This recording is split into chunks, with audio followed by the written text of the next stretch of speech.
평안하십니까? 오늘 내일 기온이 조금 오르고 날씨도 좋다고 하네요. 날씨가 좋던 좋지 않던 우리 눈에는 보이지 않아도 우리가 보는 그 하늘 위로 항상 태양이 비추고 있듯이 우리 하나님께서 우리와 늘 함께 하심을 기억하며 주님 주신 그 말씀으로 힘을 얻고 살아가는 우리 모두가 되기를 소망합니다. 하나님께서 오늘 우리에게 주신 말씀은 마태복음 16장 13절에서부터 28절까지 말씀입니다. 마태복음 16장 13절에서부터 28절까지 말씀 제가 읽어드립니다. 예수께서 빌립보 가이사랴 지방에 이르러 제자들에게 물어 이르시되 사람들이 인자를 누구라 하느냐? 이르되 더러는 세례 요한, 더러는 엘리야, 어떤 이는 예레미야나 선지자 중에 하나라 하나이다. 이르시되 너희는 나를 누구라 하느냐? 시몬 베드로가 대답하여 이르되 주는 그리스도시요 살아계신 하나님의 아들이시니이다.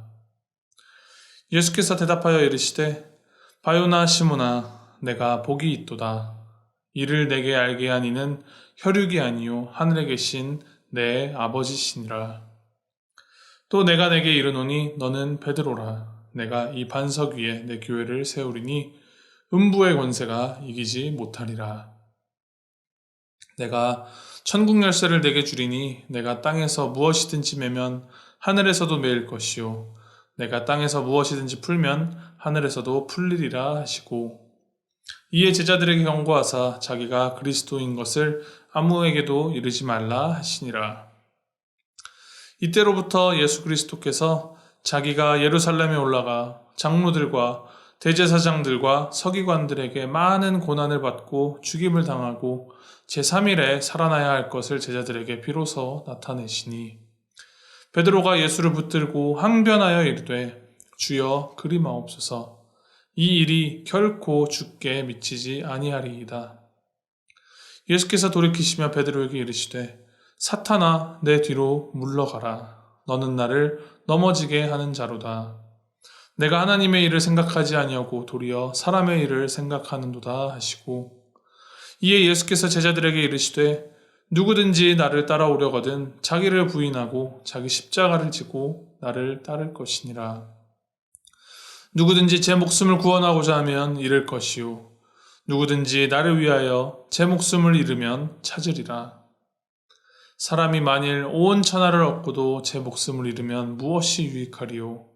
사람이 무엇을 주고 제 목숨과 바꾸겠느냐? 인자가 아버지의 영광으로 그 천사들과 함께 오리니 그때 각 사람이 행한 대로 갚으리라.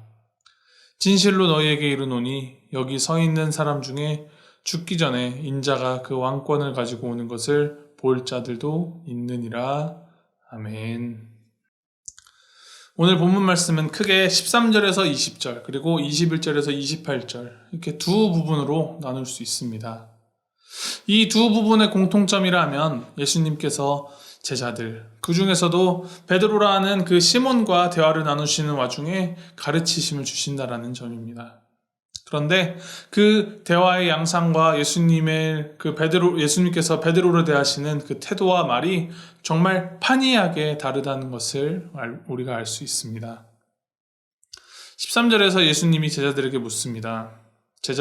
사람들이 인자를 누구라 하더냐? 그 질문에 제자들이 어떤 사람들은 세례 요한이라 하고 엘리야라 하고 또 예레미야나 선지자 중에 하나라고 합니다. 라고 대답하였습니다. 그 대답을 들으신 예수님 한 번 더 물으십니다. 그러면 너희는 나를 누구라 하느냐?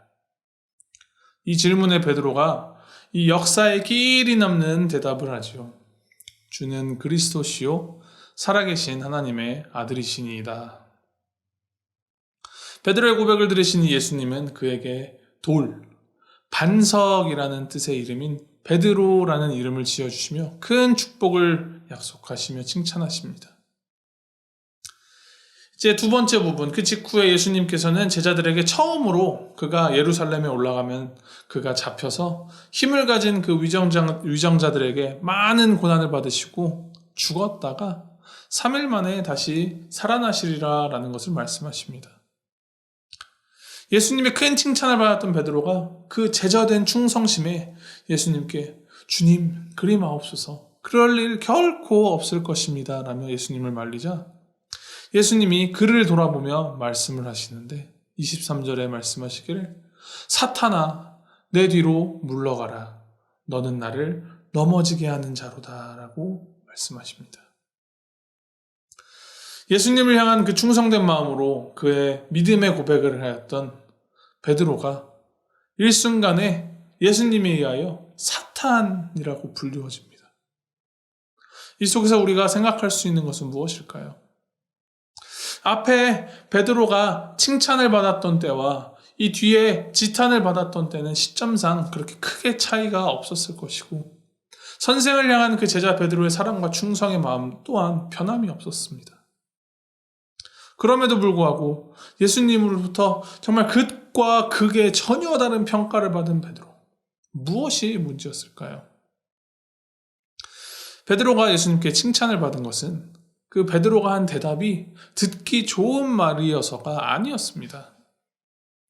예수님께서는 제자들에게 먼저 사람들이 나를 누구라 하느냐라고 질문을 하신 후에 너희는 나를 누구라 하느냐라고 질문을 하셨습니다. 그것은 우리가 예수님을 따르는 그 진정한 신앙이라는 것이 다른 사람들의 이야기나 다른 사람들의 평가에 의하여서 만들어지고 결정되는 것이 아니라 예수님과 인격적이고 친밀한 개인적인 관계 안에서 만들어진다는 것입니다. 유대인들에게 세례 요한이다, 엘리야다, 예레미야다라고 하는 그 모든 말들은 정말 의미 있고 커다란 칭찬의 말들이었습니다. 그러나 그보다도 훨씬 더 중요한 것이 무엇이냐? 내가 예수님을 진정으로 믿고 나를 사랑하시고 나를 구원하시는 그 하나님을 믿고 있는가라는 사실입니다. 교회에서 배운 가르침에 의하여서만 혹은 다른 사람들이나 다른 설교자가 말하는 그냥 예수님의 모습이나 그런 것들을 보고 들어서 아는 지식적인 단계를 넘어서서 예수님과의 친밀하고 인격적인 관계 안에서 진정으로 주님을 경험하고 주님을 향한 나의 마음, 그 나의 신앙을 고백하는 것. 그것이야말로 주님께서 칭찬하시고 이 고백들 위에 교회를 세워가실 정말 참된 신앙의 모습입니다. 그런데 그보다 더 중요한 것이 있습니다. 베드로가 나의 생각, 사람의 생각에 매여서 예수님께서 하실 일에 대하여 반대할 때 아무리 훌륭한 생각이라 할지라도 그것이 하나님 위에 서려고 할 때 그것은 사탄의 일과 같은 모습이 됩니다. 신앙에서 하나님보다 더 중요한 것은 없습니다. 설령 그것이 인간적으로는 고난과 역경이 따르고 부당하고 옳지 않은 모습으로 비출지라도 주님께서 하시려는 그 일을 우리 인간의 생각의 틀, 마음의 크기로 재단하고 제한하고 또 부정하는 것은 올바른 신앙의 모습이 아닌 것입니다. 결국 참된 신앙은 다른 사람들의 이야기에 의한 것도 아닌 또 나의 생각이나 나의 감정에 의한 것도 아닌 전적으로 나 자신을 포기하고 낮추고 버려가면서까지도 하나님을 붙들고 하나님 중심으로 하나님을 위하여 나의 것을 내어드리며 그 하나님과의 친밀하고 인격적인 관계 안에서 살아가는 것이라는 것입니다.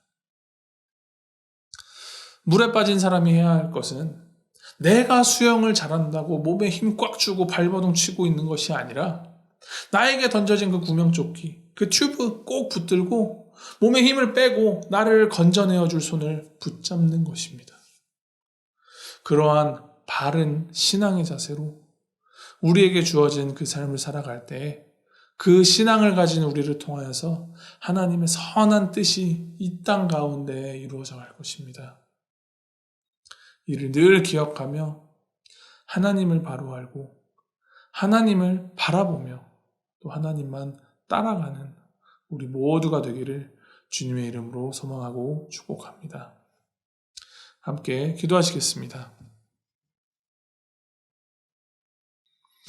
하나님 아버지, 우리를 구원하시려 이 땅에 오시어 우리를 사랑하셔서 십자가 고통당하시고 부활하신 그 주님의 놀라운 은혜에 감사드립니다.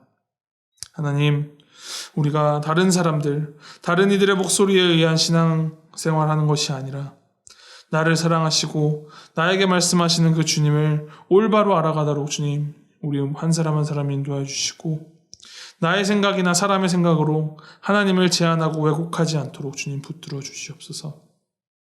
그 무엇보다도 크고 위대하신 그 하나님만을 바라고 하나님만 붙들며 살아가는 우리 모두가 되도록 주님 인도하여 주시고 함께하여 주시옵소서. 우리 주 예수 그리스도 이름으로 기도하였습니다. 아멘.